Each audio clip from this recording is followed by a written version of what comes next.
Here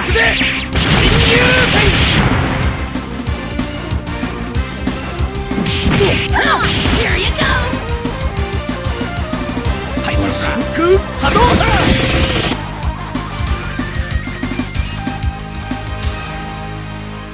Gray Holm asks, what was the most comfortable knife handle during all your tests? Well, not surprisingly, it's a fixed blade, and there's 4 that come to mind right now. Maybe because as time gets further away, I can't remember the tangibles of the handles for a great deal longer unless they really stand out. First of all, and this is a bit of a cop-out because it's a custom knife, and it's my Greystone Cutlery camp knife. This knife I was sent to test the steel by the maker, and when I got it in hand, I immediately offered to buy it from him for $250 because that's I felt it was worth that, and he agreed on that. And there's just this handle just fits my hand perfectly, and I'm not sure if there is a better one that I've had so far. Wonderful, wonderful knife. Secondly, just recently, and in the forefront of my mind at the moment, I've just done some testing with the Spyderco Bill Moran.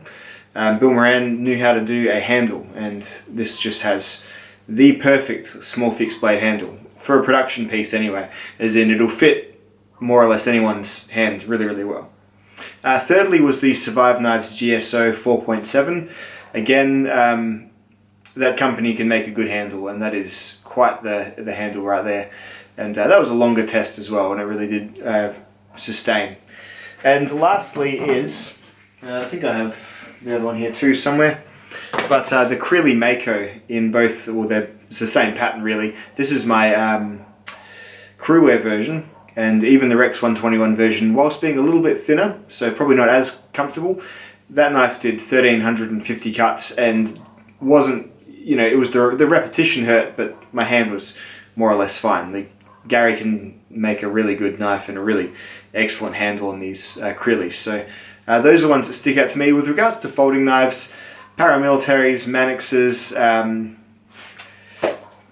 Buck, Marksman, they're all pretty good. It's your really thin knives that are really troubling. So say the Sandrin knives. I've got a TCK just here. These Sandrins, they hold an edge for a fantastic length of time, but they are just so thin. This is the stainless steel variant. Just so down thin, so it's quite obvious why that would not be the most comfortable thing in the world to hold for 1,500 odd cuts. And Gray also asks, do I have any plans on getting one of those edge tester gizmos, the best tester? Not particularly. Just don't quite speak to me as much. I feel like I've got a very full schedule with my testing without introducing other sort of materials or elements, but check out my buddy Nathan's channel. He does best testing and measures the reduction of the edges as he cuts things and then checks it again. And he's an excellent sharpener as well. So keep an eye out for his channel. I'll link it in the end cards of this video.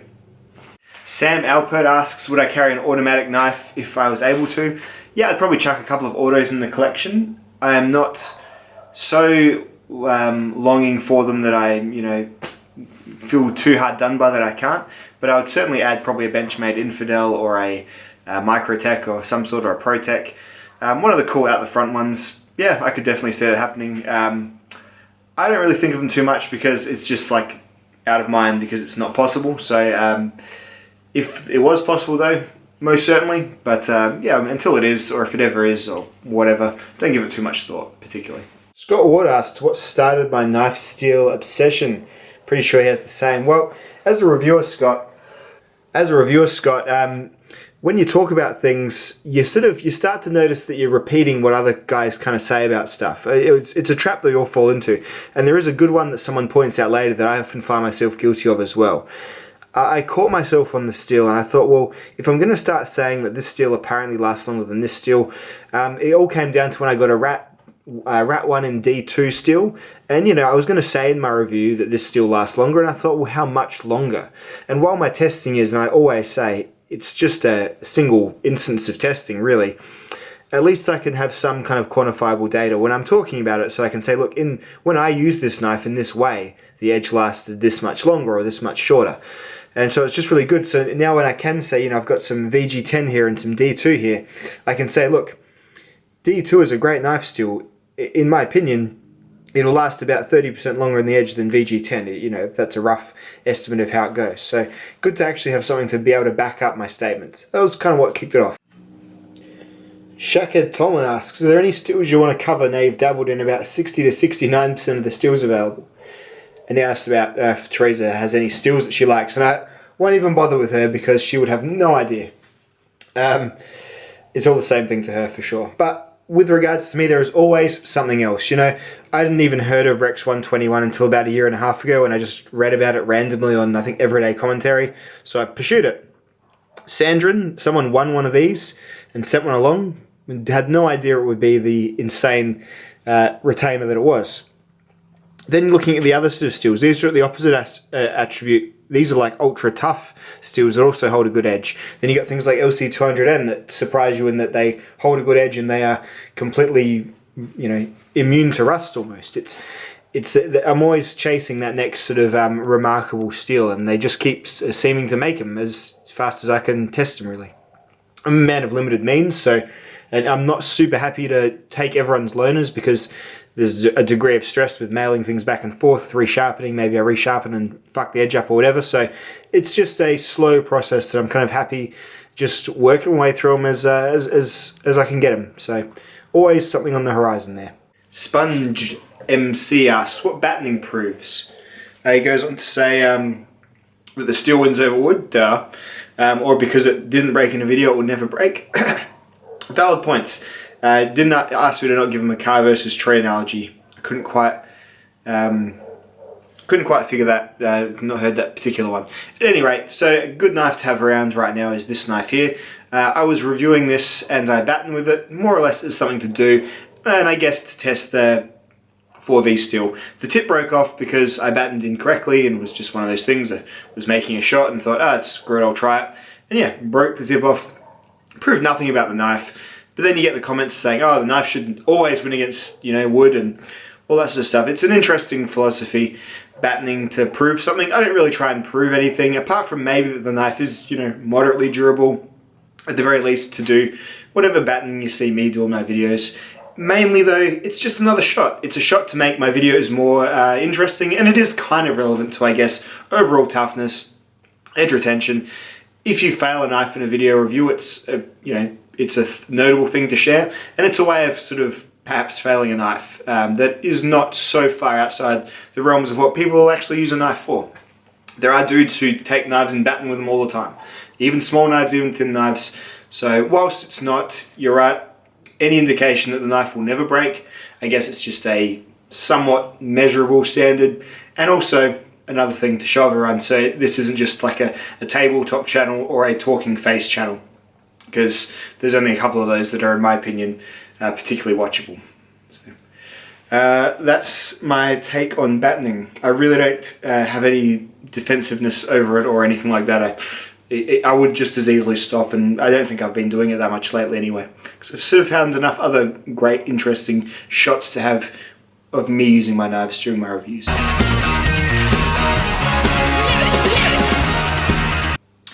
Woodswise asks, do I know of a good, cheap sharpening stone? He said $50. Don't know where you're from there, Woodswise. If you're $50 US, you may be able to get one of these. This is the really only bench stone I've ever bought myself. This is a Besta. This is a 700 grit. I've also got the 1000 grit. A really good flat, nice and sort of tall, good sized Japanese water stone. You can use it dry or you can use it wet. It's better using it wet, obviously. Good quality. I think it was about 80 Australian dollars I paid for it, but then these things can just soar in price. I really haven't checked lately. I would definitely seek Nero Knives, Big Brown Bear, Big Brown Guy, whatever he's going by, Sean, Triple B Handmade, Weeder Fan. They would have much better answers than I can give you, because frankly I only use these when I absolutely can't sharpen a knife any other way. It's just not my cup of tea, particularly the freehand sharpening. Isaac Elisandez asks if there's any other collab videos in the future. Well, I am definitely going to be making some more nutty videos at some point. Probably when I go on holidays again next, and I've got my inspiration back, I guess, and just the time, because they're very time consuming to make, just the crazy cuts and green screen work and stuff. But yeah, there's a steady stream of people who are actually kind of keen on being in them, so I don't know why, seeing as I think the last one with Advanced Knife Pro on it maxed out at 1,400 views. So, but yeah, it's a very sort of small piece of the pie for me, but it's one that I enjoy very, very much. So yeah, I've had a few offers, and I'll probably take all those folks up on it, or at least some of them, the ones who I can sort of, who I would know that I'd be able to work with, and who are happy obviously to make stuff remotely and send it to me, which is kind of how it has to be, because I'm in Australia, mate. No one else is here. Nightmare X asks, what is the song? It's by, well, I think they did it under DVDA at first, but it's Matt and Trey from South Park. It's their song from the movie Orgasmo, which is a movie they made either during the first couple of seasons or even before South Park entirely. What makes a man? Is it the power in his hands? And it's the opening salvo for it. It just gives me a chuckle, and it's very, very Cold Steel and very, very sort of, it speaks to that ethos a whole lot, I think, and I like it a lot. It's a good song on two levels, I think. Marin Miller, have you ever actually had debris get into a ball bearing pivot before? Yeah, I have. It's I think it was my zero tolerance 0220. I took kayaking once, and yeah, some sand got in the ball bearing pivot in that KVT system, and it was a little bit annoying for like 2 seconds until I just blasted it and blasted it and blasted it with WD-40 and then compressed air, and then it was fine. I didn't even have to take it apart. But with bronze phosphor, it would just have washed out probably in the river or something, so there was that. But you're right, it is one of those things that it comes, again, a bit of group think and sort of one of those overstated things when reviewers are trying to think of things to say about knives. Yeah, it's a small problem that we probably go on about too much, and I feel you, definitely. XN Mojo, you clearly like anime. What have I been watching lately? I'm a pretty basic bitch with my anime. I like what's kind of popular and what takes off enough for it to come onto my radar. So you won't catch me watching anything fancy and niche. My favorite animes ever are probably Chroma. Want a little something that'll make you laugh?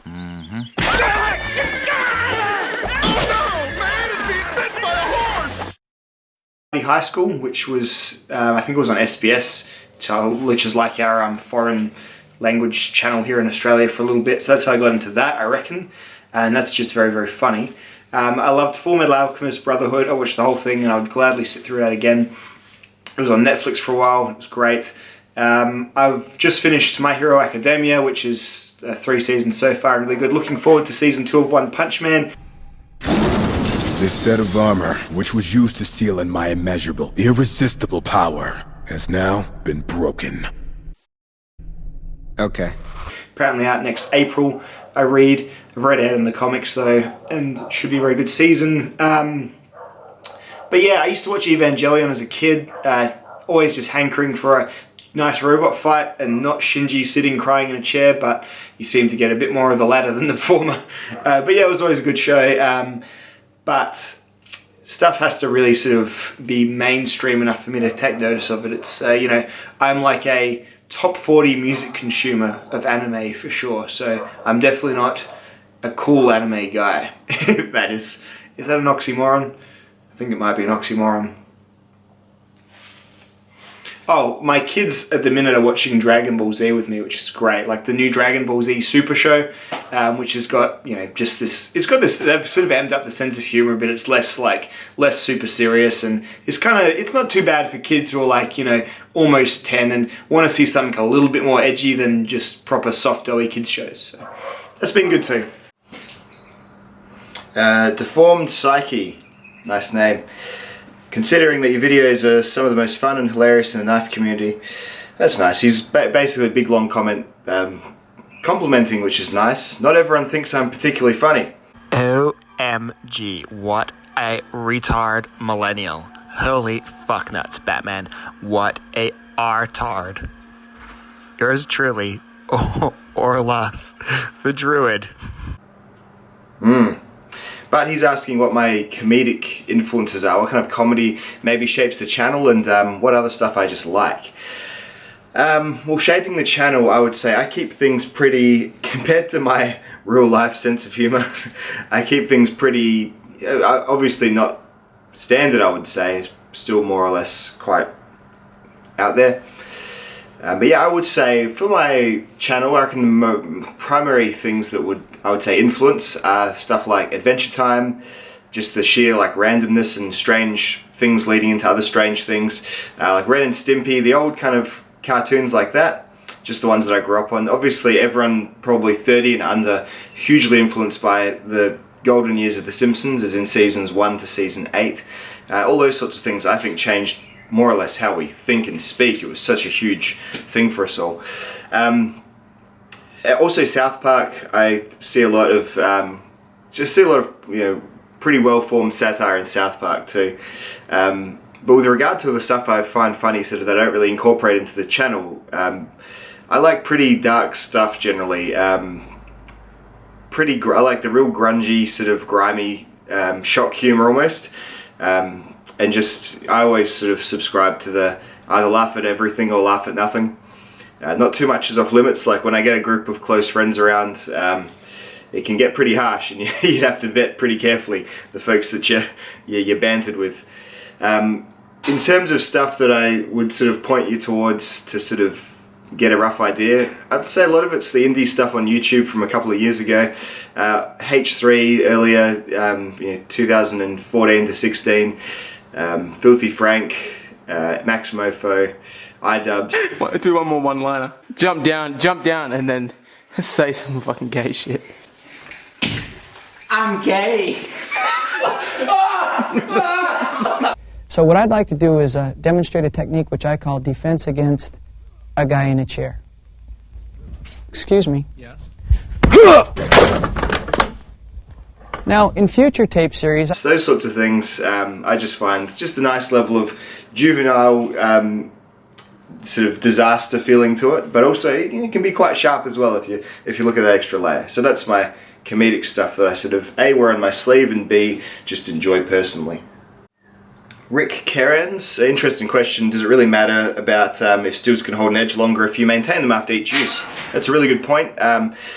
Nero did a good video stropping steel back. You can generally strop steel back. If you do that regularly enough, you minimize sharpening drastically. However, the edge, apparently, there's some evidence to say the edge does sort of fatigue just due to being stropped and does need that steel cut away again eventually. But yeah, you're absolutely right. If you just have your one knife, the thing about all of us knife guys that are making videos, we've got so many that we sort of just use them in bursts and probably dull them more than stropping back is going to fix.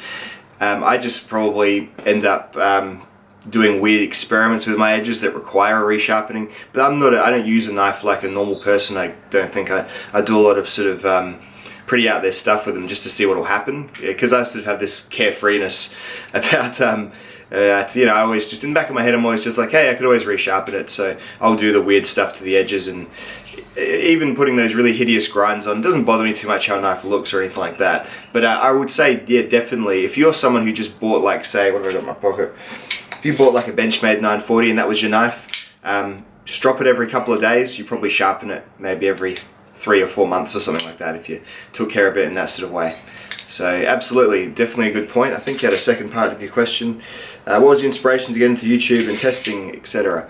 I think I answered that a little bit before with wanting to have, you know, some semi-verifiable facts or data when I'm commenting on knife steels for knife reviews. But what got me into it was I've always generally been a fairly creative, sounds such a wanker, but I generally have made something or other. Like I've always been, you know, wanting to, I was a bit of an art student at school and all that sort of thing, and this is just a really, YouTube is a great way of having like a family and a proper job and everything while still being able to make, you know, productions of things and get yourself out there and get that sort of attention that you crave, I guess, from the nameless masses. Sounds very strange. The psychology behind it is very unusual with the YouTube stuff. It really is. But more than anything, it is just a way of, you know, you have thoughts and you think, I think that makes sense. And sometimes the thought isn't well formed until you say it out loud. And I guess it's just my way of saying a thought out loud. Don Giorgio asks, what makes a man? And well, several things I would say. Just the drive to, well, a human, an adult. The drive to take care of oneself, to be relatively self-sufficient, or at least to, you know, work well in, you know, the parameters of whatever partnerships you agree to live in. So if you want to be the husband that works and your wife doesn't, then just be good at that. Be reliable and don't complain about it. Or if you want to be the husband that stays at home while your wife works, do all the jobs, do all the chores, do all the stuff. Just whatever you're doing, just do it right, I guess, is what makes a man. And it also is the power in his hands and his sense of glory, giving it all he's got, fighting to the top so we can know his story. Yeah, that's probably also part of it. Death by astonishment. Do you ever wish you never became a knife guy? No, I would be a something else guy. I've always delved more, you know, intensely into my hobbies than perhaps an average person. If I was not a knife guy right now, I would be a, you know, astronomy nerd out every night looking at, you know, space, or whatever I'd be doing, it would be a consuming passion. So this is just switched to whatever I've settled on. I've had a few little ups and downs of things that I've really enjoyed for periods of time. Knives have stuck around for a lot longer than I thought, probably because it's also now tied in with this YouTube thing, which I probably enjoy just as much. So yeah, that's it. I've never wished I haven't, and I don't think there's any other option that was baked into me by the time I was probably 7. I've always just had a very intense interest in certain things rather than a broad interest in many things. Mike Likes Knives asks, if only one knife steel could be used for all folding knives, what would it be? If it was only one, you wouldn't want to have a super hard one, because then the term knife would be synonymous with, you know, being difficult to sharpen, and you'd want something that's about in the middle. So I would say if you just had to pick one, I would go with, and this is because probably not a surprise to anyone, I'd go with LC200N because it's A, not particularly hard to sharpen, B, it holds its edge for a good long time, C, it's more or less entirely rust resistant. So that's probably the one, because it would appeal to hardcore nerds as well as everyday people. Would be like, hey, all knives are more or less 100% stainless now, yay. Prices would go up, unfortunately. Peter Cass asks, what's the absolute worst knife you've ever tested? Well, let me show you.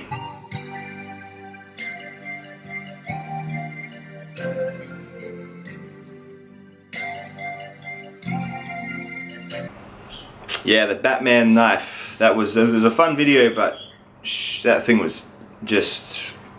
I mean, it's obviously not made for anyone who's into knives, but it's made for like 9-year-olds to steal their parents' credit card and buy off of eBay, and then secretly hide it when they get it and keep it in their drawer and say that they've got a cool knife. So that's what that's for. In terms of actual knives that I've still got on hand, usually the real garbage gets chucked. I mean, looking here, I've got this copper knife that Nick sent it to me just for a bit of a gag. It just says it never needs sharpening, and it of course needed sharpening after cutting, I think, one piece of rope, just complete garbage. Then you've got the Z Hunters, which, yeah, these are pretty famously terrible, and it's not just hyperbole, it's these just suck. The plastic doesn't fit properly on them, the steel's terrible, and it's part serrated, it's like holding a big hand grenade, just garbage. The two probably knives that I've actually retained that aren't any good really are probably, there's this snap-on knife that Nick sent me, which is just really stiff and awkward and weird. It's got this giant pocket clip going all the way down. The steel's no good. It's got a weird recurve in it that doesn't serve any good purpose. It's not completely horrible. It's not like Z Hunter level bad. And then, like, in terms of branded knives, probably the worst knife I've had this year is this K-Bar flipper. This is the new one. 3066. It just doesn't feel like a K-bar at all. It's got worse steel than the snap-on knife. It doesn't flip. It's got this really chunky, thick, heavy blade that's just made for aesthetics to harken back to the USMC. It feels like a generic San Renmu style knife, and there's not anything wrong with that really, but coming from K-bar, it just didn't make sense. So that's probably the worst. In terms of the best, like, I think that's what you asked. How my perfect knife would be designed. I get this question all the time, and I just don't have any design sense. I know what I like when I get it, and I think there's like perfect versions of each size of knife, like, because not every knife is obviously for the same job. Say small fixed blades, I'm pretty rapidly deciding that this Spyderco Bill Moran is one of the best like lightweight knives. You could almost EDC fixed blade this. It's really nice. It's not full tang or anything, but just as a piece of cutlery, it's just really excellent. And then same with Creeley's knives. He makes excellent little fixed blades as well. So, you know, in terms of knives about this size, two great ones here. I don't have parameters that I really stick with at all, that every knife must have. There's knife genres that I go in and out of liking, so every now and then I'll get back on a survival knife kick and I'll get myself an RTAC 2 and a Survive GSO and all those sorts of things. And yeah, I don't really have anything really constructive to say with regards to designing something perfectly. Look, my favourite folding knife is the Spyderco Spidey Chef. The attributes of this appeal most to me, whatever they may be. So the steel, the blade shape, the handle, all that sort of thing. And then the 940 again, so you see two such different knives, that these are my two favorites, and then the Marksman is probably my third favorite. And they're all just so, well, not so different, they're all about the same size, but different locks, different everything really, different blade shapes, styles. Yeah, no rhyme or reason, just if it's good I like it, and if it's not then I just ignore it really. So what isn't your job, asks M. Hacknix. Well, here's a montage of jobs that aren't my job.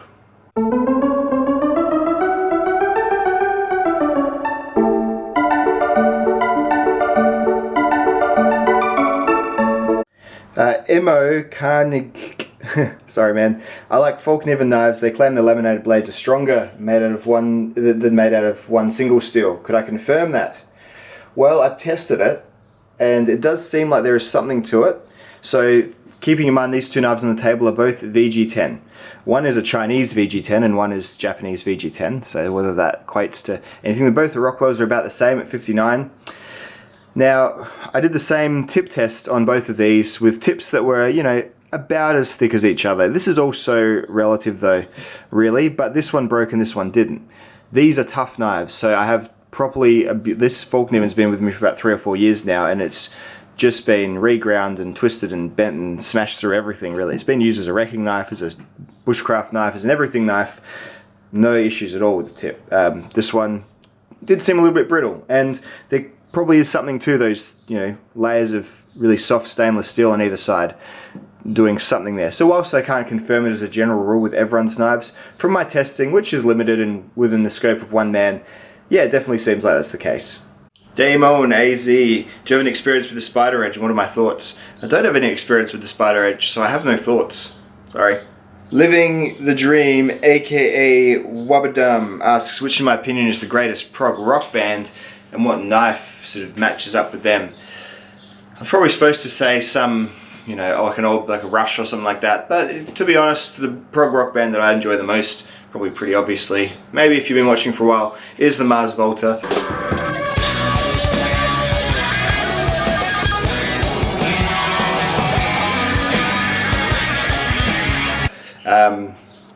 Odd time signatures, just general level of bizarreness that I appreciate. No sense of choruses or no, you know, just complete insanity really.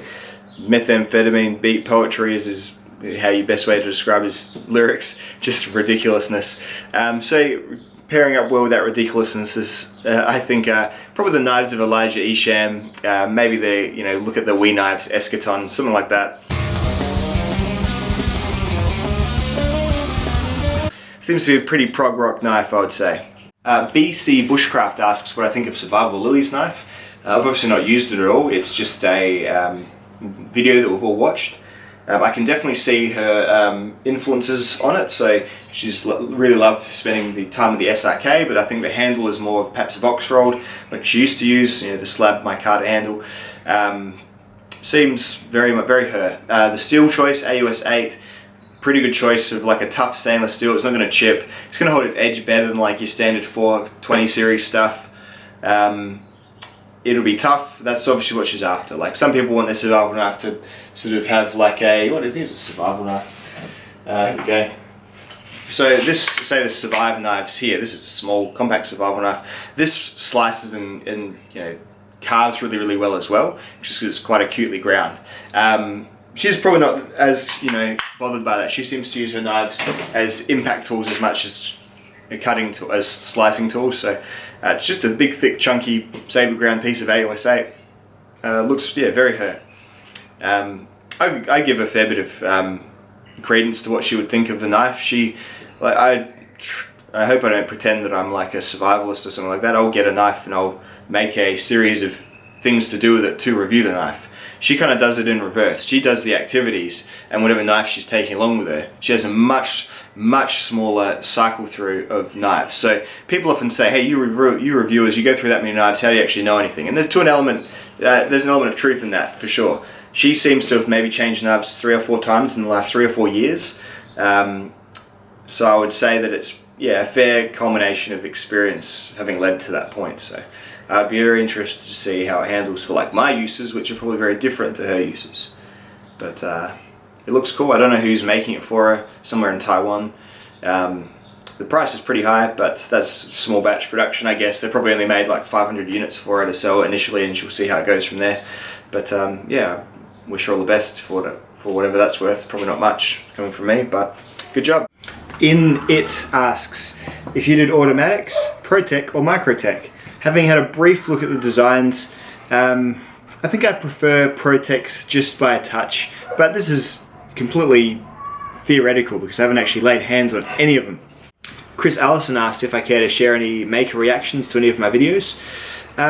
Apart from stuff where they've had to react because like warranty issues or something like that, and I've kind of let you know how that's gone, a la with Bark River and Real Steel and Boku with the Vox Roll, that sort of thing, which all went fine, to be honest, like no problems at all. I'm pretty small time still. I don't get a huge amount of response or interaction with the actual companies, largely because I'm not particularly contactable. I don't really share my email address anymore because the emails just kill me. Like the Chinese big site companies, they just blow up your inbox if you leave that on your YouTube channel page. You know, offering Ganzos and all that sort of stuff, which is just not me. Like, it's fine if it's you, but it's just not me. So I'm not as contactable anymore, so it doesn't just happen as easily. I probably just don't get included in the big drops of emails that they do. And then with regard to feedback on my actual videos, maybe for the same reason, I'm not super contactable, which is kind of how I like it. But yeah, in the comments, CRKT are always really cool. Benchmade have my email address, and they'll send me that fax knife, which to this day still sits with my work gear at work. Love that knife. And they liked, it was a bit of a litmus test. I did a bit of a teasing video of their Tarani tactical deployment the other day.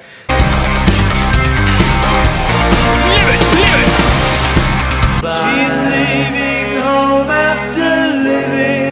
And they hit like on Instagram for that. That was cool. But yeah, I don't hear from many of them. I never hear from Kershaw or Zero Tolerance. I never hear from Cold Steel or any of the ones that, when you look at most of my videos, Spyderco, I never hear from Spyderco.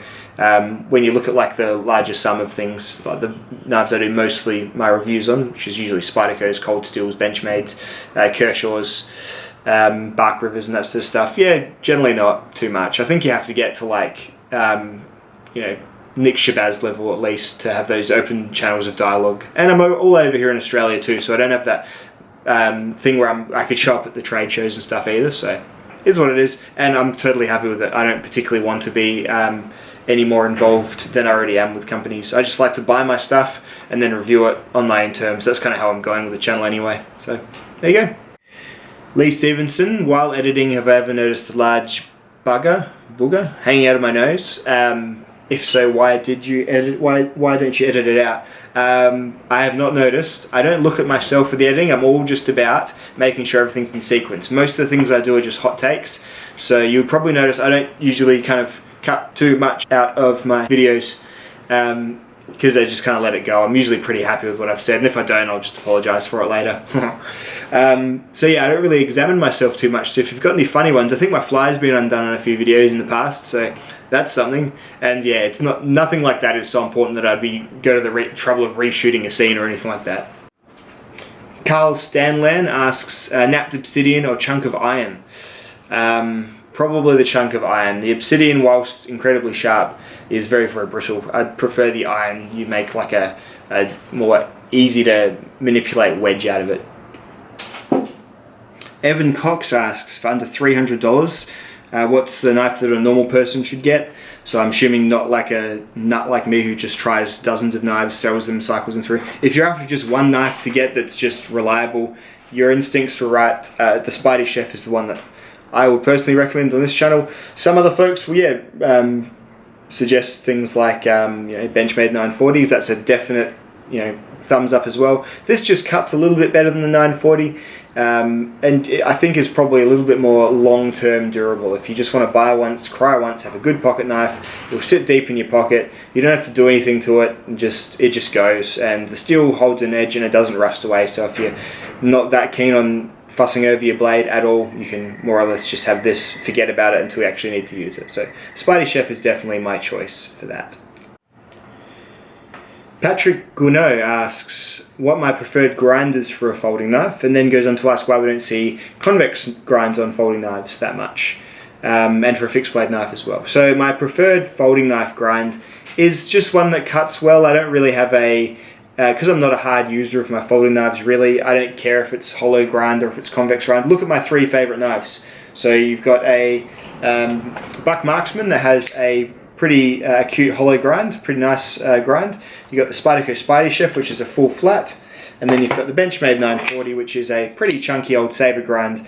You can sharpen all these three to cut really, really well. The Benchmade, I've had to steepen a little bit, the apex, but now it cuts really well. All three of these will cut. I think I prefer out of the three of them probably the hollow grind on the Hawk knife, on the Buck Marksman. Only just though. It's all good as long as it's intelligently sharpened and ground well. So even a saber grind like this, although this isn't amazing for cutting, it won't sort of really dice and slice boxes up straight out of the box. Now it will, due to its 17-degree edge apex on it, which I've put on. So, but if you want to have no out of the box fiddling, flat hollow, it's all the same. And with regard to convex grinds on pocket knives, Folk can even do a series of pocket knives that have convex grinds. Lions still are generally convex ground as well, or at least their edges are, like their apexes are. So they're very tough, durable edges on those knives. On fixed blades, I just prefer a pretty good high saber like the Survive Knife GSO. I don't mind a flat grind, so say the Bill Moran I've been really enjoying lately. Just a nice flat grind. It feels kind of almost like a mini kitchen knife, but a little bit more sort of everyday carriage feeling as well. So I'm really not too fussed about the grind. It's all just more about the performance of said grind. And he also asks my thoughts on Rockstead. I don't really have any thoughts on them yet, apart from my thought being I would like one. I almost bought one last year, but I ended up buying 3 knives instead. And I don't think I still have any of those 3 knives, so I probably should have just bought the Rockstead. But it was out of stock when I went. It was literally, I had it in my cart at Knife Centre, like I'd added it, and then I was like, I'll be able to pay for that tomorrow when I get paid. And then someone else bought it, and then they're one of those things, and there's like 3 months wait, and I was like, but I've got all this money now, and I want to buy knives. So I think I bought the Kaiser T1, the Sleesh Bowie, and something, and the little Spyderco little Puko thing, and none of them really stuck around. The T1 was probably my favourite out of all those knives, but I'm a bit of a prat with my selling and buying and wheeling and dealing. I've sort of stuck and fixated now on my collection though, which is good.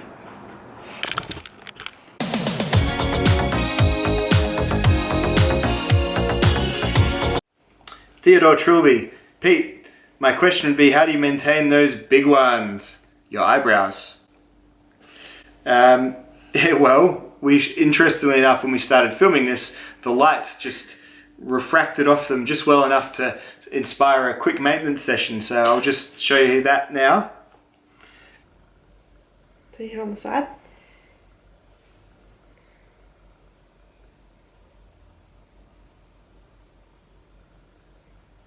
Can't do it. Okay, got 2. Ooh. And if you had to shave them, would I consider using a knife? Does she help me at all? You never shave your eyebrows. Believe it or not, I never have. These just get a bit wild. I think it's just as you get older, your eyebrows just get wilder. I can tell you're not a beauty guru because, like John McClane, he shaves off his eyebrows. Who's John McClane? Yeah, the makeup guy with the really cool accent. Oh yeah. yeah. Well, John McLean's a little bit different to me. We'll run up a picture of John McLean, say, on one side, and we'll have me on the other side. But I'm just saying, you don't never shave your eyebrows. One of these things is not like the other. But you don't always not shave your eyebrows. Does he shave his eyebrows? He shaves his eyebrows off so that he can draw them in whichever shape he wants. Well, because he doesn't like his natural brows. See, I'm happy with my natural brows. Jenna Marbles also did the same thing. That would have got like 6 million views. You're not going to get 6 million views. I'd probably get some views, but it wouldn't be like, it wouldn't be But hers was like dollar so sign that she views. could draw in like her eyebrows how she wanted them. Yeah, but she does help me if I do need help, and she is often the one that perceives that I need help as well. Because you often do. I would just go my life without even touching them otherwise. And you would have one eye. Alright, you have to keep one animal. Who do you keep? Asks, ooh, frankly speaking, ooh. Which would you keep first? Basil. Why would you keep Basil? Because Basil is really easy and the dogs are a pain. See, I would keep Ada because she's still probably got like maybe 5 more years to live. So if we kept Cedric could die like tomorrow. He's really old. So keep Ada, I would, because I think Ada loves me more than Basil. Do I need to remind you that she ran away the other day? Yeah, but she's back. She didn't come back on her own. But she didn't actively resist us when we put her in the car either. I would save Ada. She would save Basil. He's wrong. Are there more dickhead survival videos coming in the future? Asks Brian. Well, my Patreon is just about to hit $2.50 a month. And part of that, terms of that, where once I hit that, then the Patreons get to choose me 3 items, and I go on a adventure with those 3 items. So I guess, yes, there is one in the future. And I guess the wheels are in motion. Don't know if she's going to come along on one. Probably not. But yes, there is one further in the future. Have you ever taken psychedelic substances? P.S. Is Basil a psychedelic substance? What's that episode of South Park where they're cheesing the cats? Cheesing? What the hell? Kitty, get out of here! Woo-hoo! Stop, kitty! Bad kitties. I'll put in a clip. No, I would be way too scared to take psychedelic substances. You hear about people who do it and then they get haunted by their bad trip for the rest of their lives. So I don't think it's worth it, kids. What about you, love? Never have, and we're 31 now. The time has passed. We're too that ship has sailed. What's the word? We know our mortality. So no, thank you. You guys plan on having more children? God no. No, thank you. Not. 2 is plenty for anyone. 2 adults for 2 children. The teams are equal. Yeah. Stuart asks, during the era of my youth, boys were introduced to pocket knives between 5 and 10 years of age. At what age do you 2 deem it appropriate to give your children pocket knives? I feel like maybe our kids are more clumsy than normal kids, but they hurt themselves plenty on stuff that's not sharp. I reckon a Leatherman Leap might be in Tom's future. He's almost 8. A Leatherman Leap's the knifeless Leatherman. Sure. And then see how that goes. I mean, I had mine. My first was when I was 10. 10 seems to be that rounded number that I think most people default to. So we'll see how we feel then, I guess. I guess when we know they're not going to stick it in a toaster or in a wall socket would be... Well, I don't think they'd do that. Do you think? No, but worry about that all the time. No, what they would do, they'd snap it closed on their fingers and like it'd be like a slip joint Victorinox, for example. They'd snap it closed on their fingers, and that's the stuff that... I just don't feel like they're going to have many times where they're going to need a pocket knife. They're not super outdoors. I mean, what 5-year-old is outdoorsy? They're not opening letters, which is basically what you use a pocket knife for. It's what you use a pocket knife for, am I right? I use it for other things, but... You know, and they ask you how you are, you just have to say that you're fine when you're not really fine, but you just can't get into it because they would never understand. But I am considering, like, for Christmas getting them the kids' kitchen knives that are non-sharp. I think that's a good introduction. What do you mean non-sharp? Like, so you can get like... No tips on them? No, they're like serrated but they're not sharp. So they're for kids to learn to like prepare food. Well, that's probably a good start. We'll go from there. But yeah, no, you barely need one. I like them there. Aaron Cameron asks, what's the Australian cold home remedy? He's on Menudo, Sprite and Dayquil here in Texas. And it's not doing him so well. Pineapple juice helps with the sore throat. We have, I don't know if Jeff pineapple heaps in wherever you're from. We seem to get a fair surplus of it in Australia. I think we grow them. You always drink that disgusting garlic. Yeah. It's horrible. I make like a garlic water. It's disgusting. I walk in and Pete's in bed and I'm like, did you drink garlic today? Like, yes. Wanna fuck? Yeah, it's I'm pretty like, bad. I'm very much, you take medicine. So you have Panadol, which, what's that in? Pseudometaphone? Is that in? Acetaminophen, is that what you call it? Paracetamol? They don't call it Panadol, they call it something else. Yeah, anyway, Panadol. Whereas I agree, I think try all the remedies, just get it moving, get all the things done that you can possibly get done. The biggest thing is like antihistamines for your blocked nose. And never underestimate the decongestant nasal spray that you can use for 3 days. Pretty good. Because that's pretty damn good. I do like a diffuser with like eucalyptus and lemon in it and that sort of stuff. That's just as arty. It makes me feel a bit better. It's just as arty as my garlic water, I must say. At least it smells nice.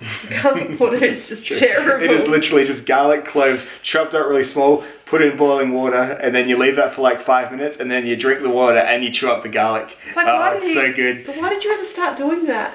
Because I read a thing once that in like one of those little like mountainside nations, in Nepal or somewhere like that, they grow garlic like it's a weed, and they have it in all of their meals, and they literally never get sick with like respiratory infections.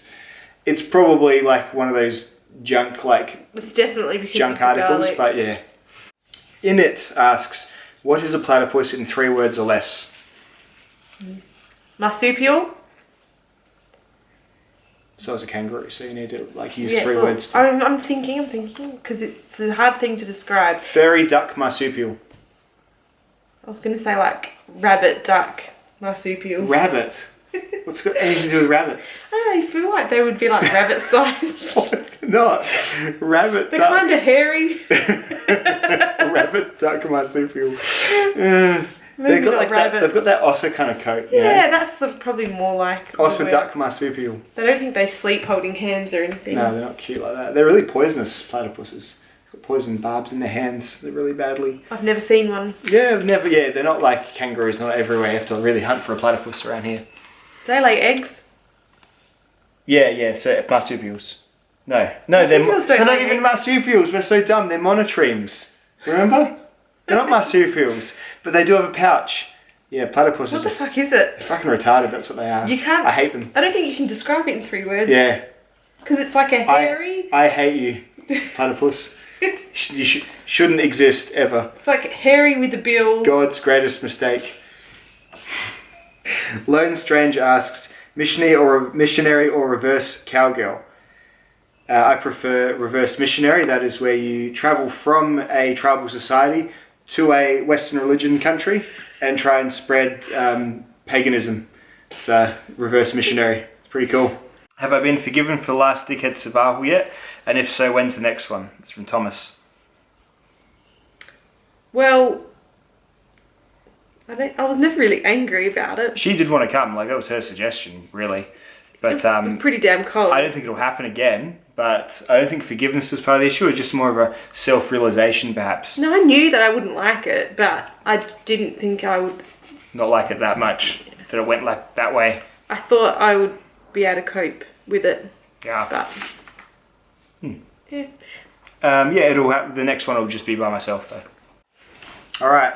Why... Username invalid this. Username invalid this. Says... Why come you don't have tattoo? Why come you don't have a tattoo?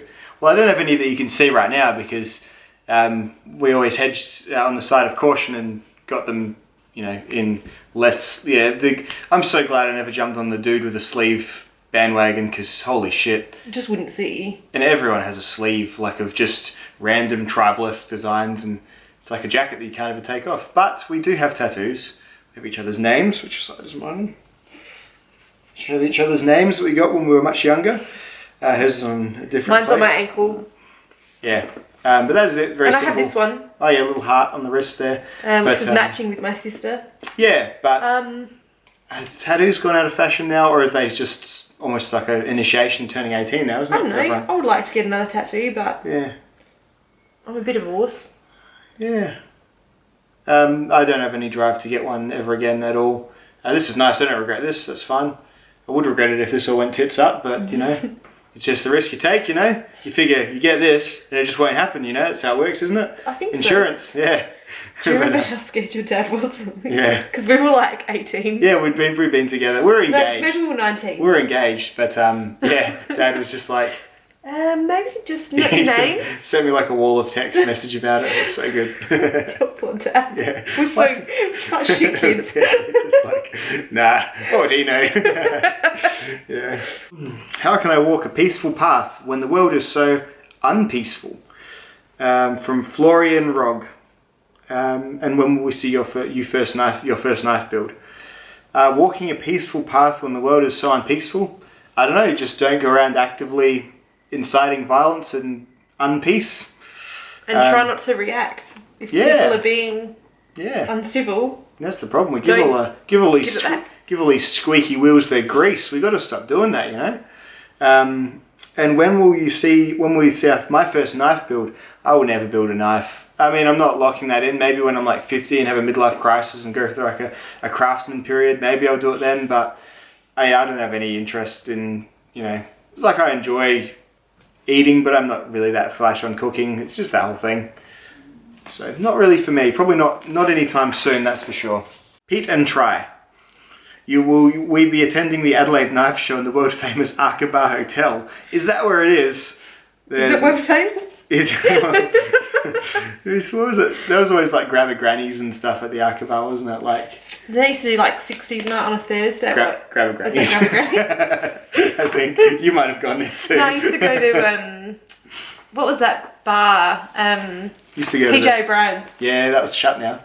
Because they used to give 5 free drinks to every girl walked through the door. Crazy. So you were 18, you would walk in, you'd get 5 free drinks that you had to drink between 10 and 11.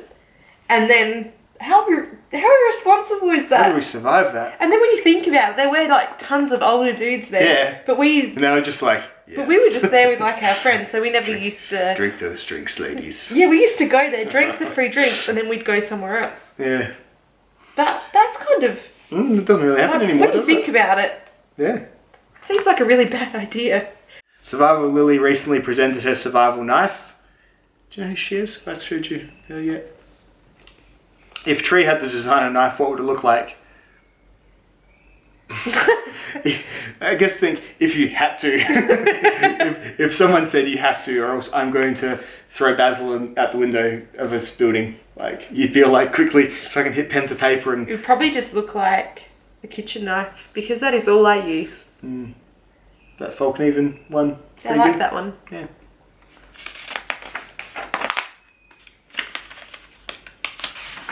I need a remote for this. Which is the preferred method of payment in Australia, card or cash? It's a simple question, I guess. Card here, like... Depends. I have friends who will only deal in cash.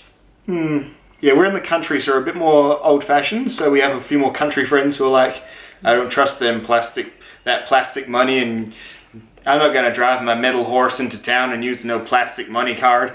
But I prefer to have a card because I like to carry those little slim wallets. I don't like having a giant wad wallet. I also feel like unsafe carrying around large sums of cash. Yeah, it's true. But It's only funny, because isn't it? I'm like scared that I will drop it out my pocket. Yeah, or just like you'll open it and it'll just blow away or something. Yeah. But, yeah, it's like when your parents give you like a wad of cash, you're just like, yeah.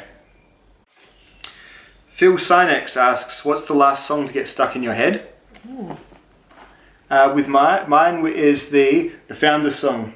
Founders dreamt of this island, our ships landed on its shore. They built our wonderful guardian to keep destruction from our door. It's from Adventure Time. It's probably that for me. I don't even remember what I don't even remember having a song stuck in my head recently. I had the Full Metal Alchemist theme stuck in my head as well because I've been fiddling around with those silly anime intros to the channel. So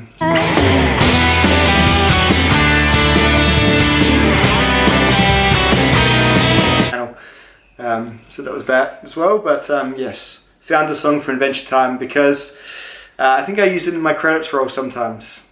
That was probably the last song stuck in my head because you were humming it. Yeah, I was wandering around the house. It's good. And to Tree, what do you think of my these artistic videos? They're not really artistic. They're artistic. Yeah. I really like your artistic photos. Artistic photos. You can just say it like the word artistic. You don't have to like artistic. This doesn't denote like italics or anything. You have to say artistic. No, I really like them. I find them entertaining. They're probably the videos I think I enjoy making the most. And funnily enough, they're like the most acceptable to show to my friends and family. Like they think I'm less nuts for making like fringe art videos than just for making knife reviews. It's really funny. But yeah, really like I'll usually show her them as I'm making them, and she'll be like, "Oh, that one needs more. That one needs less. That one needs." I was cleaning the shower the other day, and I was like trying to scrub green paint off of the shower. That I don't like quite so much. all the body and paint. the loofah that was white is green. Yeah, because I painted my whole body green for that shot. And there's like fingerprints on the doorways. Yeah. We all have to suffer for my art in this house. Logan asks, does Tree ever carry a knife? EX, example, while hiking on a keychain, special occasions. Special occasions. We've all got special occasion knives. Her carrying a knife would be a special occasion for me. No, she is not interested. And it's one of those, it's like a vaguely threatening to the knife guy. Gets by through life, no worries at all, has no issues, never was like, I wish I had a knife. I mean, every now and again I'm like, I wish I had a knife. But then it's like, I'd just open it with my hands or use a key to like... Or use your big old chomper tooth you got there. You know, old chomper. Yeah, no, I had on my car keys for a while, like a little Victorinox, and then I had a little... Leatherman micro, didn't you? But it's just too heavy, wasn't it? Just too much with all the... We've got 2 car keys, a house key, like, just too many keys. You should just put like a Victorinox in the bottom of your handbag though. You know? It's so much... You've got like receipts in there from like 2015. I challenge you to that. I do not at the moment have... But you know, you generally do have like weird... There would be room, yeah. Yeah, like 3 half-used lip glosses and stuff. That one of those things could be a knife. I need those though. Yeah.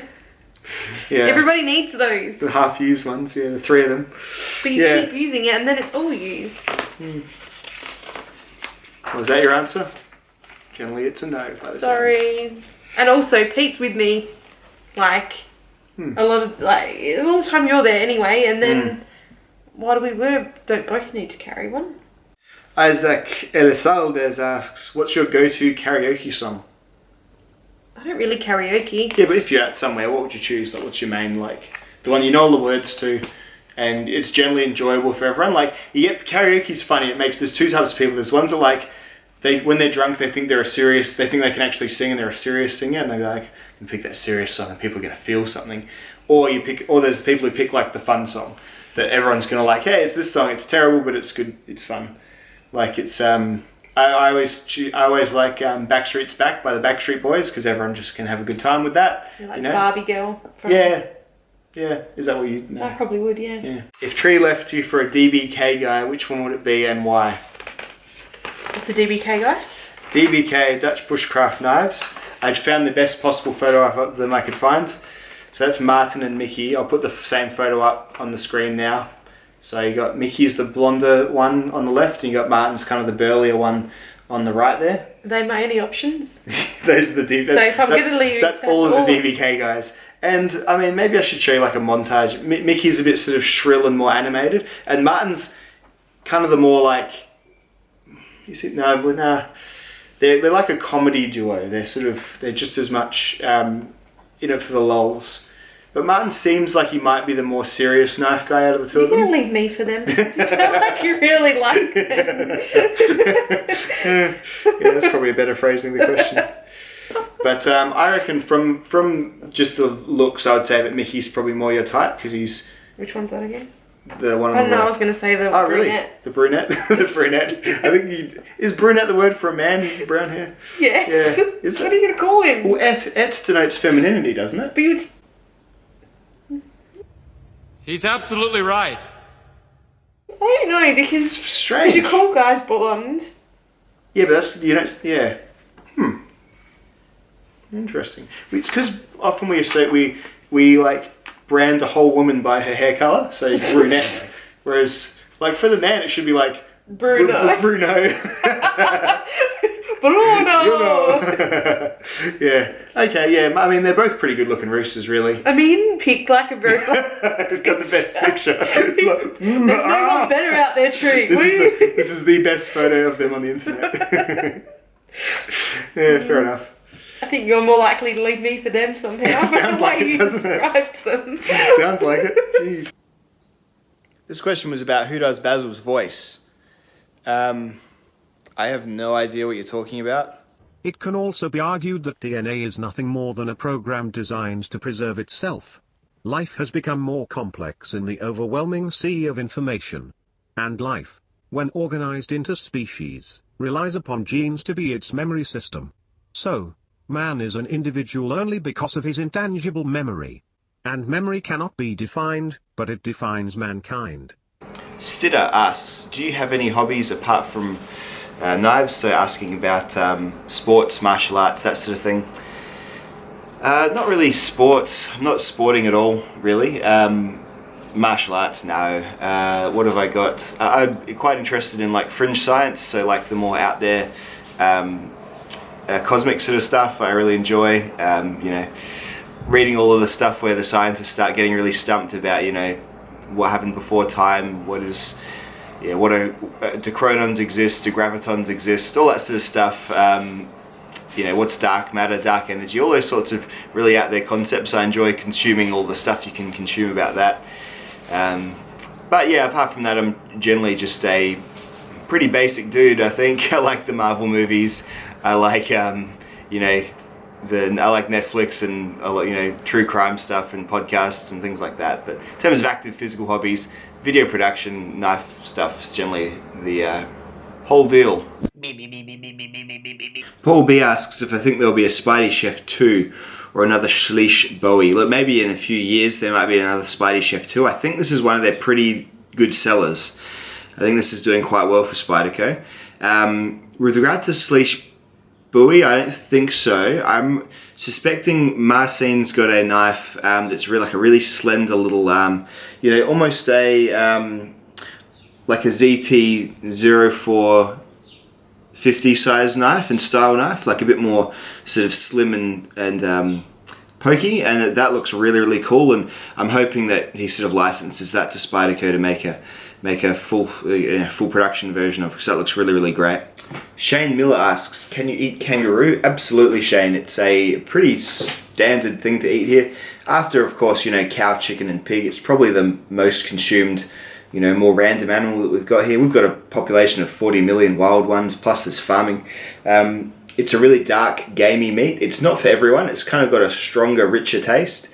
But really low in fat and quite healthy, quite tasty if you know, cook it properly, you know, as in like you pre-rub it with salt, mustard, that sort of stuff. You can get a pretty nice flavour out of it too. So absolutely good to go. We have long since moved past any angst about eating our national icon. Screw, marry, kill Hitler, Bin Laden and Natalie Wood. Well, you'd screw Bin Laden to sort of remove his, like once it got out that he'd had passionate sex with a person such as myself, that it'd probably turn his fan base against him, whereas Hitler would probably, he'd probably be able to weather that. Back in the glory days of Nazi Germany, I think he probably would have weathered such a storm. So you'd probably kill Hitler, you'd screw Bin Laden, and you'd marry Natalie Wood, because, you know, you'd be happy looking at her every day compared to the other two. And I assume that marriage has a certain amount of screwing involved in it anyway. So yeah, that's probably how I'd go there. The Chug Dude asks, Greg Medford versus Lynn Thompson in a fight to the death, who wins and why? Well, I guess if you want to go full on nerdy death battle, you got to consider the arsenal, and Cold Steel just has that extended arsenal. Because you look at the two gentlemen, they're both sort of, portly-ish, quite intense chaps. I think they both have about the same amount of heart. I think just Thompson probably has that. He makes shields, he makes axes, he makes proper swords, chinquadillas, billy clubs, all sorts of crazy stuff. Whereas Medford's got some imposing knives, but just in terms of overall range and what they can bring to the fight, I'd probably put it with Thompson. Elliot Drinks Water asks, what do you think about Spyderco discontinuing the M4 Mantra? If I tried the Mantra 3. Not yet, but I think I am trying it soon.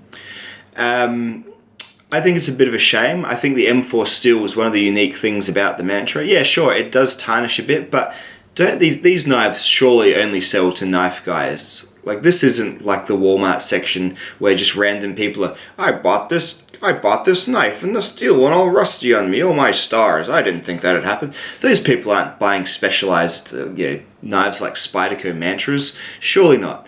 They might buy a Spyderco Delica if it's in a blister pack or something. I don't know if they even do that, but I don't know. M4 was one of the cool things about the Mantra, and it's a shame to see it go. With regard to the compression lock, I'm also not sold on compression lock flippers. You see on the Mantra 3, they've had to really sort of almost recurve the blade a bit to get it in there, so you don't have that thing where you cut your finger. I would be happy for them to just drop the compression lock flipper entirely. I just don't think it's absolutely necessary. That extra little bit of strength you get from a compression lock on a flipper knife, I think flipper is a deployment that is largely, some tactical knives will have a flipper, I guess, but it's more in line with these little EDC knives being flippers and having rapid deployment as part of its, fun factor fidget features. It's I don't think anyone's really needing that extra boost in strength on their Mantra lock. So that's just my opinion, though. Yo Doppy asks, do you think Benchmade has quality control issues? Well, in this little knife community, we do start to fall victim to a little bit of groupthink where you get a few high-profile videos and people do sort of talk a bit more about it than maybe is warranted. That being said, I've had my Benchmade with my quality control issues. My Benchmade Contago came with a ill-fitting screw that had a collar that was too long, so the screw was rocking back and forth. So yeah, it has happened to me. This Benchmade 940, the grind is now mine, but is completely centered and quite nicely put together, and there's no worries at all with it. So I would say about as much as most other companies, apart from those whose fit and finish is like a priority that they really sort of knuckle down on. Say someone like ZT or Wii Knives generally has more exemplary fit and finish. Not that those knives don't have their own issues in various senses, but I think it's in line with the larger industry now. I think if there was a massive problem, that may have dwindled out at the minute, but you can't have a Benchmade video without someone coming up in the comments still and saying that they got one that was terrible. So, but yeah, I'm just one guy, and I'm pretty happy to buy a Benchmade sight unseen these days. In fact, I'm doing so soon. I'm getting the Benchmade 200 Puko.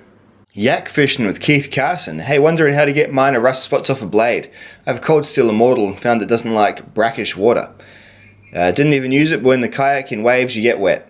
CPM 154, I guess more protected or just better steel? Or is CPM 154 more protected?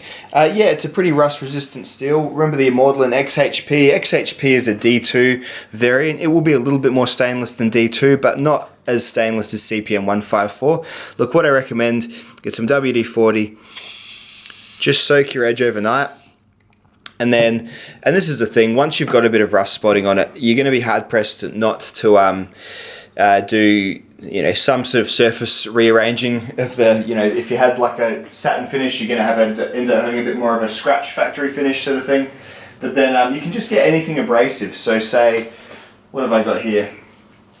Well, depending on, say this Tarava Puko here, this is probably a little bit more than just basic, but then I would get something like, say this is like a little Falkneven DC stone, and I would just get this after it's soaked and just attack the rust with the stone.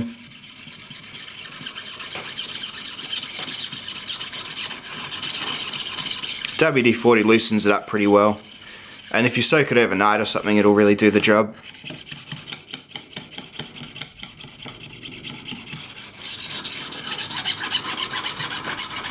This is like a mix of tree sap and the rust that's left behind. This is very much a beater tool, so I don't really care too much about the finish. As long as I keep the edge sharp, it's cool with me. And if I was really trying to be aggressive, I could switch over to the diamond side. Really give it a polish.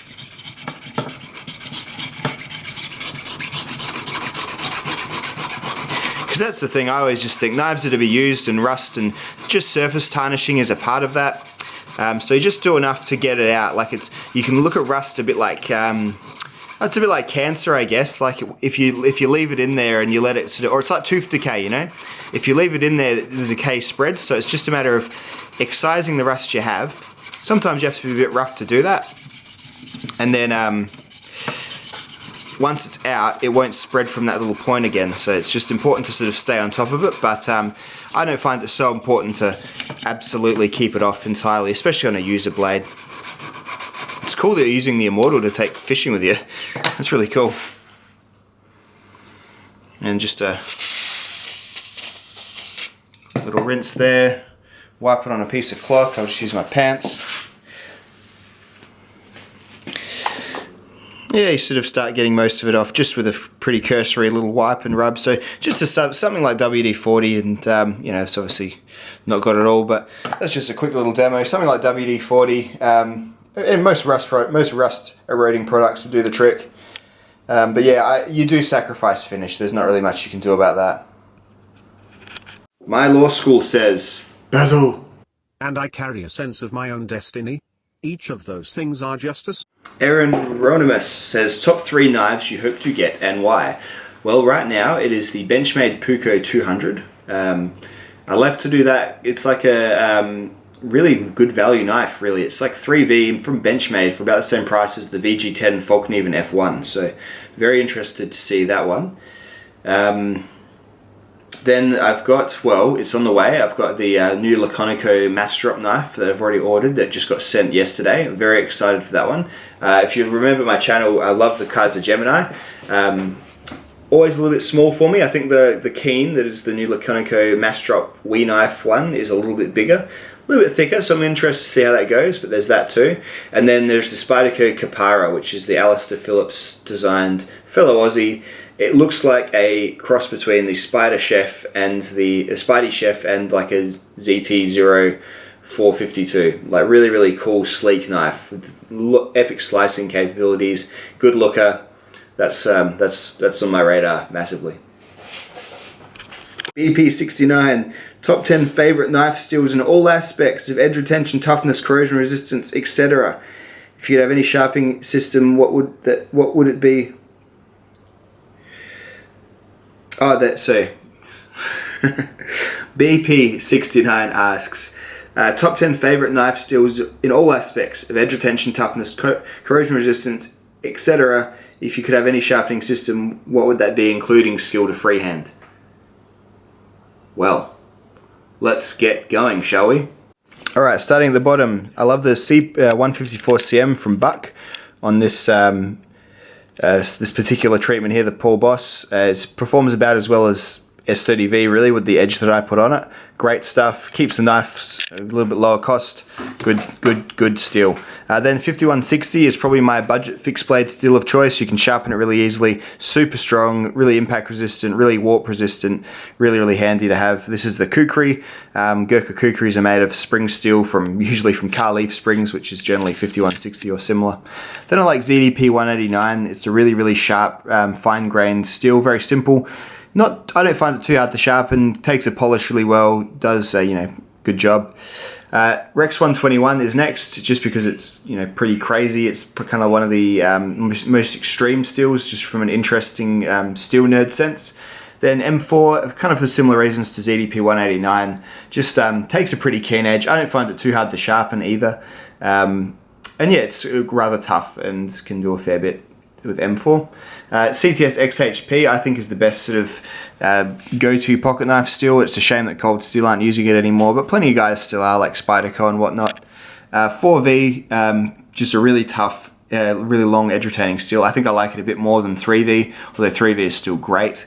20CV M390, CTS 204P. 3 great steels, kind of at the apex of just overall general use.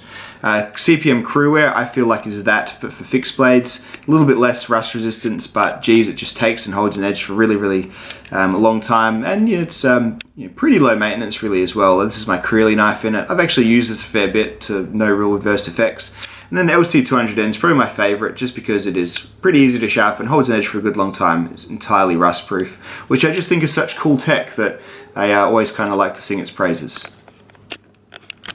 A short video about my filming setup is the question here. Let's show you.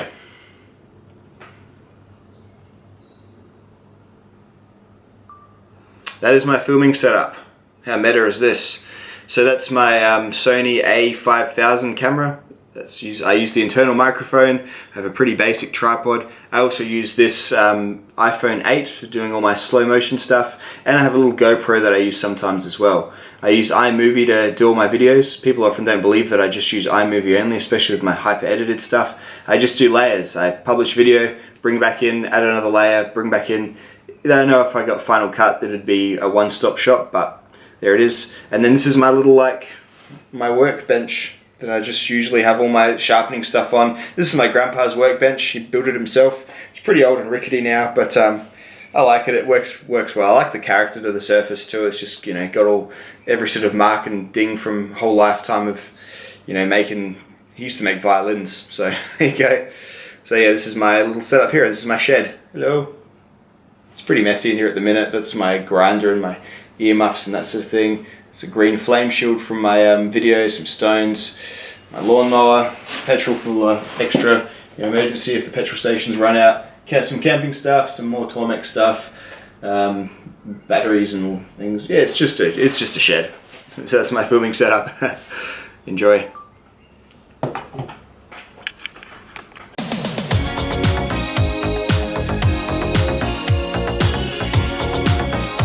Antimatter, the destroyer of worlds, asks, would you ever consider doing any cutting tests and comparing it to the rope cutting test? My life is full at the minute of cutting tests. That's why I've been so encouraging of other people doing their own too, because there's all kind of guys out there doing all kinds of cut tests, and I think multiple people doing it as well is important. I think if I was to do all the different types of cutting tests, any sort of errors that I was unintentionally putting on would be repeated across all the tests, and I just don't have the time or the resources to source identical cardboard or other sort of identical materials. I'm the rope guy.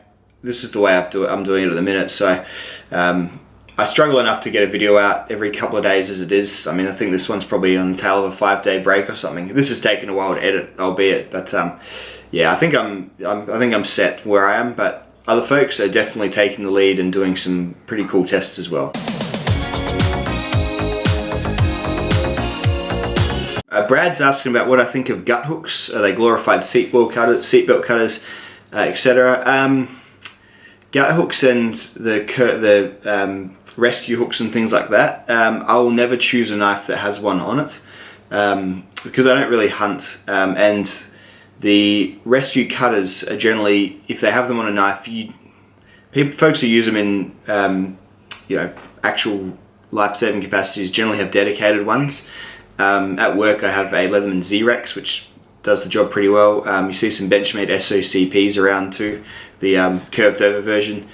So yeah, fitting it on the back of a knife, just never really for me. And generally if you're using it as a rescue hook on the back of a knife blade, it's kind of not, it goes against the purpose of the rescue hook because the back of it is blade. You don't want exposed blade floating around when someone's panicking, freaking out. So yeah, I would generally steer clear of rescue hooks. Jaden Ingalls is asking, if I could buy a KME accessory, what would it be? And if I could make one up, what would it be? I would prefer they made some longer jaws. I don't know if they do or not. Longer sort of penknife jaws. My little upside down trick that I saw on YouTube does the job pretty well. So I'd like that. I'd like a recurve rod that had some finer grits on it as well, so you could mirror polish with the recurve. I've got a recurve rod, but it's kind of just goes up to like, I think 1500 or something like that. I'd love for them to make some curved stones or whatever you'd need to do, but I'm pretty happy with my KME. I just don't buy recurve knives, so it's just not that big a deal to me. But yeah, I would definitely take it if they had it. The chap with a pretty long username asks about where I get my ideas from. Usually it's just a little shred of what I think would be funny that sometimes forms months before, and I just need the time to form it, because it usually takes maybe buying a prop or getting the knife that I think is going to be made fun of or whatever it is. I'll go to a lot of trouble for a single gag that's like 5 seconds in my video, like an exorbitant amount. There is a lot of things that hit the cutting room floor that never should see the light of day because they're so embarrassing, because they're not funny, or they're too offensive, or they're just a bit too intense for maybe the overall knife community. So some of the stuff just gets shelved. Some of the stuff I make just to make it, and then I might show it to like Teresa or like someone, but yeah, then I just delete it because she'd be like, yeah, that's probably a bit jazzy. Probably too jazzy. Because you got to remember, I sometimes say the F word a couple of times in a video and I get comments to stop swearing from like a lot of people. So I think the community is sometimes a little bit, you know, and I definitely push the boundaries a little. I don't want to sound like I'm some auteur. I push the boundaries of the knife community. I don't. But some of the stuff's already testing the friendship a bit, so one day I might make a B channel that's less knife related, that's just more insane, but then I don't know, that'd have a limited audience because then I'd just be some other random YouTuber. So they 1917 Cutlass, who seems to be an actual cutlass. What would Zero Tolerance have to do to make your top 5 knife companies? They're his personal favourite due to their designs, price and high quality. Can't figure out why they aren't in my top 5. They kind of make one type of knife, I think is the well, they probably make 2 types now. They have started making EDC knives, which is really nice. But for a while they were just making really tough tank-like knives, which I loved. I loved my 0220. That was a real sort of svelte, but still really tank-like knife. My George 0909 was great. So yeah, they've got some good knives, and usually they are in my top 5. If you looked at those previous ones that are in the links in that most recent best to worst knife companies, they usually are. It's just this year I haven't loved their pivot tool thing and their lack of response, more or less, to the, you know, that pretty large Nero video now within the knife community, pretty large, about the lock failings. They sort of just didn't say anything about it, when I know usually silence is the wisest option, so I can sort of see that, and then they just have more responses and more responses, so they made a choice and that's fine. But I remember seeing him got all the knives back, and all they'd done was carbonize the lock faces, which hadn't fixed it, and they still just came loose. So, don't know. I would dare say that maybe next year they'll be back if they make a couple of knives that I really enjoy the look of. But I didn't like any of their stuff this year, the newer stuff. None of those 3 new ones. The 0470, which has just come out, I do really like the look of. It's so expensive, so I may try and get it for myself for Christmas or something like that. And that may turn things around, but yeah, just this year, just not been ringing any bells for me. That was and those knife lists are mainly year by year, so things can change. They often don't, in terms of I mean, you never know. Spyderco could fuck up royally, and they could drop down the list as well. It is possible, so it's just more of a year by year thing. So who knows how they do next year? Shane Clark asks, what's my favourite traditional knife? I like my GEC Farm and Field tool a lot that my buddy Stuart sent me. I generally don't. I like to have one-hand opening on my knives. I like to have pocket clips on my knives. So I'm not a huge fan of the traditional knife. I don't think I'm ever going to be a traditional knife aficionado. I liked the Roundhead by Spyderco. The Benchmade proper seems nice.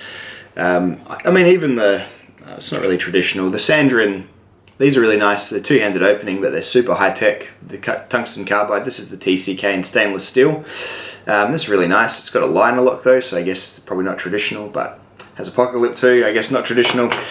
I don't know. In terms of just, you know, bottom of the pocket carry knives, probably my GEC it's the one that I've got, and so it's probably the one I'll stop at, frankly, unless something really grabs me. I like the look of that new Reeve one, but it's just so expensive. I don't know. Steve Baby asks, having tried the sharpening systems that I have, which would I recommend for the nicest polish edges and why? Well, with my level of skill, it's got to be the KME. The Tormek I would need to buy a Japanese waterstone for, which is like an extra $400, which I just can't see myself doing. You know, with stones, if you buy the right stones, you can get a polish, really nice polish. I mean, look at what Barton does on Dutch Bushcraft. You get some good results. But yeah, for the average layman, the KME just has the right combination of stones and films to be able to have a pretty unskilled guy like me get it, so I'd go with the KME. Yankee23A asks when we're going to get more videos or an entire series from the Knife Police or the King of Bushcraft. Look, those are old videos I made teasing generally people who are really particular about what to use knives for, to the point where they'd have conniptions in comments. How you going, sir? I'm from the Internet Institute of Correct Use Knife Training. I've just got one question for you. Are you fucking retarded? And B, Bushcraft King was just, and I'm seeing less of them, just those dudes who like get around in their videos wearing like, you know, woolen tunics and all that really extra stuff for like bushcrafting. And I know it's a bit of a, just as much of anything, it's a look and it's a fashion trend. Mother of God, the legends are true. Within that community, so you know, it's probably good luck to them. Let their freak flags fly and all that. But I just couldn't help but tease them just a little bit. I haven't had angst with those sorts of things anymore, or really noticed it. What I think is probably warranted is there are still people. You want to do an experiment, make a video with an axe and see how many minutes go by before some dick in the comments gets up about how you can't use your axe right. Holy crap! You could cut down a tree with an axe. The job is done, the tree is cut down. Some guy, well, you know, you're not using it safely enough, you're swinging it like a girl, they could have done it in half the strikes. There are some fool mongs in the axe world, so they probably need their own axe policeman to come and rectify that situation at some point. I'll have to get thinking. Super Steel Steve, will you watch my steel test video? I did, Super Steel Steve, and even I'll do you one better and suggest that everyone watching this video now follows the link in the description below to Super Steel Steve's videos. He's doing some brand versus brand steel comparisons. Very interesting stuff. Spyderco vs Benchmade S30V, M4. Good work, Super Steel Steve. Another voice needed in the steel nerd community for sure. Liam Woodhouse asked my thoughts on Emerson knives and chisel grinds. Check my CQC 7K video for a bit of a more in-depth discussion, I think. I like Emerson knives. I will definitely revisit them. It's which one and when. His handles are particularly comfortable, and this is a really dumb reason, but I'm kind of sold on the guy. I like, you know, it's a dumb reason to buy a product, but yeah, this is the power of marketing and the power of whatever it is. Listen to his podcast. He's the opposite man to me. Like, if there's two, you know, within reason, like, he's probably 70% a different guy to me entirely. But you know, he's a respectable dude, and I like his philosophies, and you listen to him and you get pumped for his products. He's just an excellent salesman, I guess, and I'll probably pick one up again at some point. The chisel grinds I don't love, but they don't really ruin the knives for me either. They do sort of send everything off kilter a bit, and I do think they're on the wrong side, but that's a whole different argument. Bill McTague asks why I think there are no, or at least not very many, folding knives in the high-end fixed blade steels like 4V or Crewware, or, you know. I would say that it's probably because those attributes are more led towards fixed blade jobs, those steels. So toughness is something that, unless I could see maybe like Extremer making a Extremer or Cold Steel even making like a folding knife in it as a selling point. You know, this folding knife's so tough, we've gone and put 3V or Crewware in it, and I could see it being a selling point for like a certain level of like hype. But really, with regard to pocket knives, they're generally going to go towards edge retention and stainlessness is what they're looking for, because those are the things that people will notice first, rather than toughness. Hey, my knife's not very tough is going to be the third thing people notice after, hey, my knife's rusted to buggery, and hey, the edge won't hold. So I think it's just they're correcting those two more common complaints, or more common sort of encounters of, you know, difficulty of the end user. But that being said, Spyderco just did a bunch of 4V Para 3s sold through one of the more minor knife shops, so I think it's Nick's Knives or something, so I think it'll happen a bit more. The Police 4, remember, was in K390, which is a great high-speed tool steel, similar to M4, so that's still on the market and still selling pretty well, so it does happen from time to time, but you're right, it's pretty uncommon. Rhino White asks, what percentage of my knives get used as to which sit in the safe?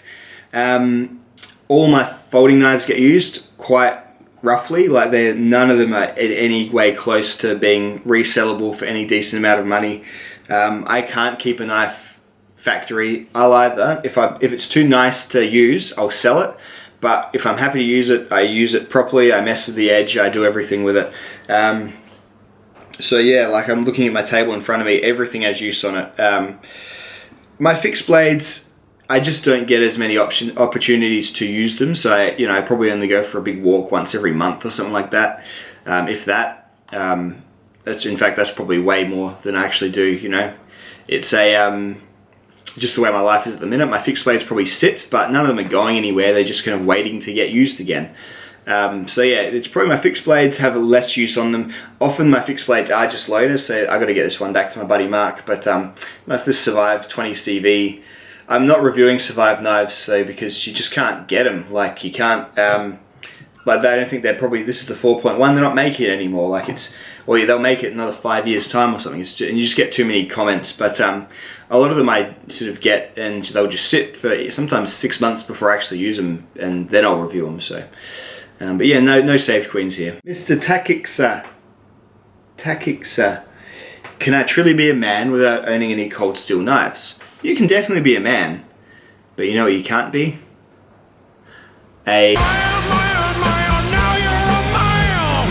Jeff Kind. Hey Jeff, what are 2 knives, fixed and folder, that you would buy if money were no object? A Rockstead Heisen is my folder. For testing purposes largely, and also because they look quite nice. And you know what I'd do? I'd get Gary Creeley to make me a kitchen knife in CPM Rex 121. That would be my fixed blade knife. And you know what? The crazy thing is, he does that. He's a madman. If you had $1,000 to buy a custom-made knife, which knife would you pick? $1,000 knife? $1,000 fucking knives. $1,000 knife stay in the safe? Don't yap at Heater Nation. Don't ever talk to Heater Nation. We use ours. Look. Okay, $1,000 I would spend.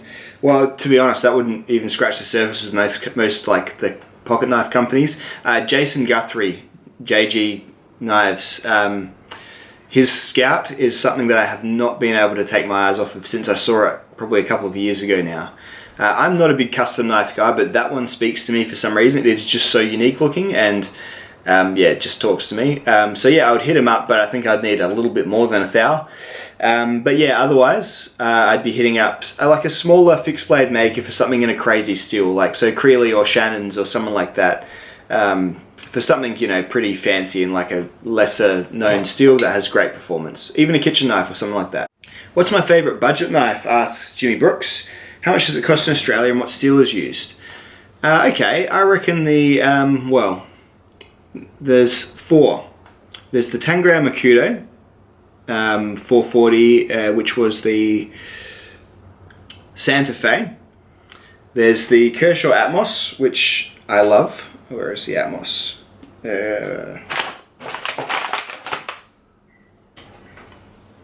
Kershaw Atmos, which is just an 8CR13, but this is probably my favourite budget knife of the year so far.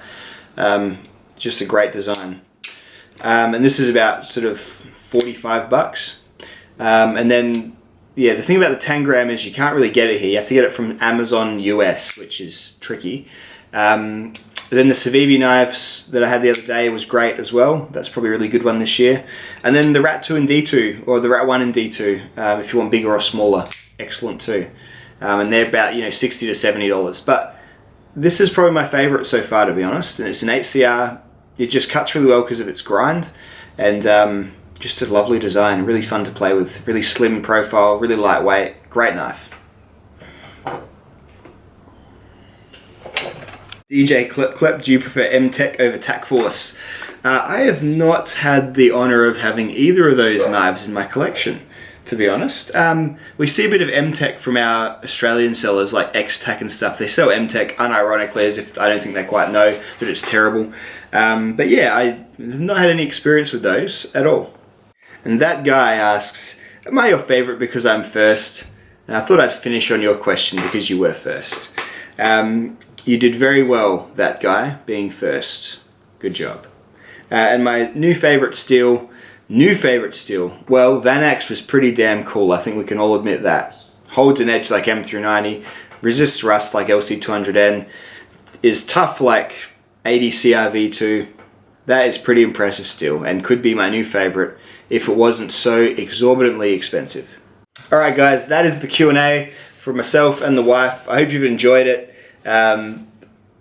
This actually took a fair while to make, so thanks for watching all the way to the end. I even put a cheeky ad break in the middle. See, I pulled a sneaky on you. What a dick, huh? But yeah, it takes a bit of time to knock these together because I like to answer your questions in as entertaining a way as I can. So that's that for probably the year. I might do another one next year or something like that. And I'll see you all in the next more conventional video. Goodbye now. Am I original? Yeah. Am I the only one? Yeah. Am I sexual? Yeah. Am I everything you need? You better rock your body now, everybody.